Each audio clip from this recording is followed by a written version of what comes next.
Les réseaux criminels et même les ONG le répètent en boucle et les candidats à l'immigration le savent. Une fois que vous avez posé le pied sur le continent européen, vous avez la quasi-garantie de pouvoir y rester. La cruauté de cette réalité doit être admise.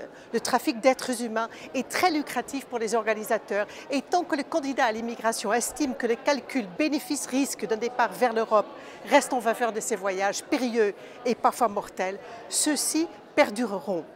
Pour endiguer le phénomène de submersion migratoire du continent européen, mais aussi pour éviter la misère humaine et les noyades en mer Méditerranée, il faut donc renverser ce paradigme. Les mesures de reconduite des clandestins doivent être systématiques, rapides et efficaces. Les interdictions de séjour futures prononcées à leur égard doivent être exécutées.